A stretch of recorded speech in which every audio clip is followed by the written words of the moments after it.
Assalamualaikum warahmatullahi wabarakatuh. Nama saya Anissa Jannah, NIM 2016010073. Baiklah, di sini saya akan menjelaskan tentang kembali kepada Al-Quran. Pembahasan pertama yaitu pengertian dari Al-Quran. Secara bahasa, Al-Quran berasal dari bahasa Arab, yaitu Iqra yang berarti membaca.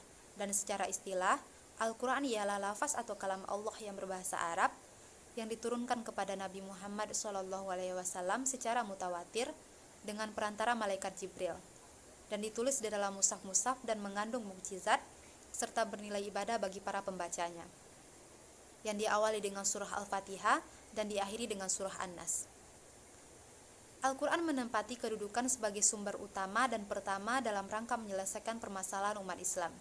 Dan sikap yang harus kita miliki sebagai umat Islam adalah mengembalikan semua permasalahan kepada Al-Quran sebagai sumber utamanya dan didukung oleh hadis dan sunnah sebagai sumber keduanya, agar mencapai kehidupan yang di dunia dan agar mencapai kehidupan yang bahagia di dunia maupun di akhirat.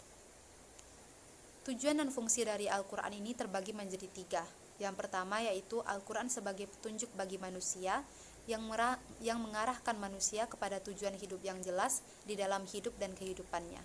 Yang kedua yaitu Al-Quran sebagai sumber pokok ajaran Islam yang mutlak kebenarannya dan ajaran yang paling sempurna. Dan yang ketiga, Al-Quran sebagai pelajaran dan peringatan bagi manusia, yang salah satunya berupa sejarah atau kisah umat terdahulu yang bisa kita ambil pelajaran dan peringatan bagi kita di dalam kehidupan. Pembahasan selanjutnya adalah tentang kembali kepada Al-Quran. Al-Quran memiliki derajat yang lebih tinggi daripada kalam lainnya. Membaca, mengamalkan dan mengajarkan Al-Quran itu lebih utama daripada segalanya.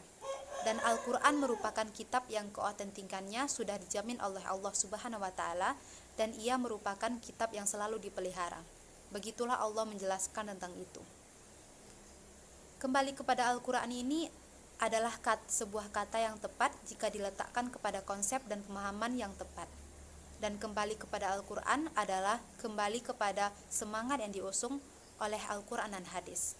Jadi, kembali kepada Al-Quran adalah kembali kepada hal yang baik dan memperbaiki serta merubah akhlak yang buruk agar tidak terjadinya kerusakan dan perpecahan, supaya terciptanya kehidupan yang aman, damai dan sejahtera. Dan juga harus kembali berpegang teguh kepada Al-Quran, terutama bagi para generasi muda yang akan memajukan bangsa dan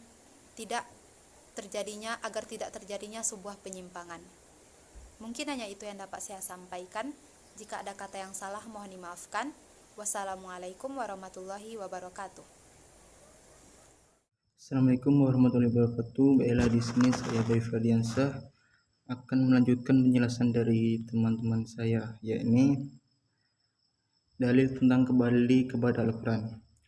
Dalil tentang kembali kepada Al-Quran dijelaskan oleh Allah Ta'ala dalam Quran Surat An-Nisa ayat 59 yang berbunyi Bismillahirrahmanirrahim.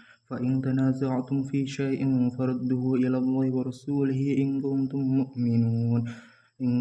مُؤْمِنُونَ بِاللَّهِ وَالْيَوْمِ الْآخِرِ ذَلِكَ خَيْرٌ وَأَحْسَنُ تَأْوِيلًا. Yang artinya, kemudian jika kamu berlain pendapat tentang sesuatu, maka kembalikanlah ia kepada Allah atau Al-Quran dan Rasul atau sunnahnya. Jika kamu benar-benar beriman kepada Allah dan hari akhir, kemudian yang demikian itu lebih utama bagimu dan lebih baik akibatnya. Quran Surat An-Nisa ayat 59. Dan disebutkan juga di dalam kitab Fathul Bayan, mengembalikan kepada Allah yaitu mengembalikan kepada kitab yang mulia atau Al-Quran, dan mengembalikan kepada Rasul maknanya mengembalikan kepada sunnah Nabi SAW yang suci setelah beliau wafat, dan bertanya kepada beliau tatkala beliau masih hidup. Fathul Bayan fi Maqsidil Quran, karya Imam Siddiq Hasan rahimahullahu ta'ala.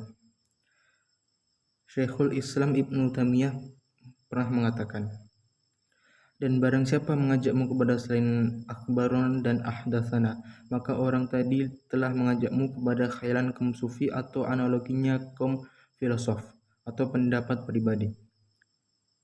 Tidaklah tersisa setelah Al-Quran dan As-Sunnah serta akhbaruna ahdatsana kecuali hanya pendapat orang-orang yang menyimpang, khayalan kaum sufi dan analogi para filosof. Barang siapa menyelisihi dalil maka akan tersesat dari jalan yang lurus. Tidak ada jalan menuju Allah dan surganya melainkan Alkitab dan As-Sunnah. Setiap jalan yang dibarengi dengan adanya dalil Al-Quran dan As-Sunnah, maka ia adalah termasuk di antara jalan menuju neraka dan jalannya syaitan yang terlaknat. Madarijus Salikan. Mungkin hanya itu tambahan penjelasan dari saya. Kurang lebihnya mohon maaf. Wassalamualaikum warahmatullahi wabarakatuh. Assalamualaikum warahmatullahi wabarakatuh. Nama Quran Adila NIM 2016010074 dari kelompok 11 akan membacakan materi tentang makna kembali kepada Allah. Segala sesuatu berasal dari Allah SWT. Dialah wajibul wujud, sebab segala wujud. Setelah semua makhluk diciptakan beserta tujuan penciptaannya, dibekali juga bahwa semua yang ada akan kembali pada proses rujuk atau kembali kepada asalnya, Allah Subhanahu wa Ta'ala. Dalam Al-Quran disebutkan, maka apakah kamu mengira bahwa sesungguhnya kami menciptakan kamu secara main-main dan kamu tidak dikembalikan kepada kami. Proses kembali yang disebutkan dalam berbagai ayat diterjemahkan dengan istilah kematian. Semua yang diciptakan Allah tidaklah sia-sia, mengandung maksud dan tujuan. Bahkan kematian manusia hanyalah sebuah bentuk proses peralihan alam, di mana manusia masih akan tetap ada namun pada tingkatan alam yang berbeda. Allah Subhanahu wa Ta'ala berfirman, tiap-tiap yang berjiwa akan merasakan mati, kemudian hanya kepada kami kamu dikembalikan. Dalam dunia tasawuf, istilah kembali kepada Allah SWT tidaklah harus menunggu kematian secara fisik. Namun setiap orang wajib berupaya dengan sesungguhnya hati belajar mengembalikan segalanya kepada Allah jauh sebelum sisa kematian sesungguhnya.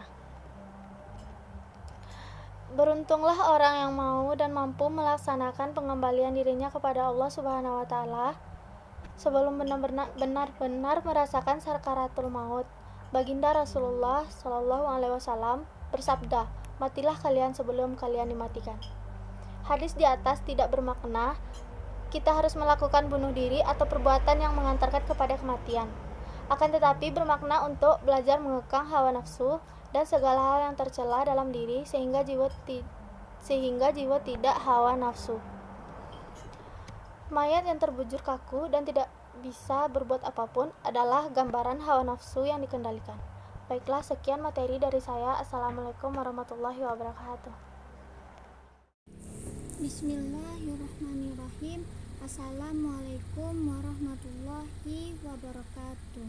Saya Mutia Giovanni NIM 2016010058. Isyallah yaitu memperbaiki perdamaian yang membawa keharmonisan dan mengajukan orang untuk damai antar satu dan lainnya. Contohnya, jika ada teman kita yang satu sama lain ada perselisihan, bahkan sampai bertengkar, maka tindakan kita untuk melerehnya itu adalah termasuk isyallah karena mencegah dari perpecahan antar umat muslim. Macam-macam isyallah. Yang pertama, isyallah dalam akidah, yaitu keyakinan seseorang terhadap suatu agama yang dianut. Contohnya, isyallah tauhid monoteisme. Sedangkan akidah Kristen ialah trinitas. Yang kedua, isyallah dalam kehidupan pribadi telah muncul dari ia mengenal kebaikan yang tertanam dalam jiwa manusia itu sendiri. Contohnya, bertanggung jawab atas perbuatannya. Yang ketiga, isyallah dalam jalinan antar manusia dalam hubungan manusia pada umumnya, mengharuskan perdamaian atau isyallah antar orang. Yang keempat, Isyallah dalam struktur masyarakat ialah suatu keharusan karena akhlak manusia tidak memungkinkan hidup terpencil. Yang kelima, isyallah dalam pemerintah wajib dalam persamaan dalam hak-hak bagi segala orang Islam maupun yang bukan Islam. Assalamualaikum warahmatullahi wabarakatuh.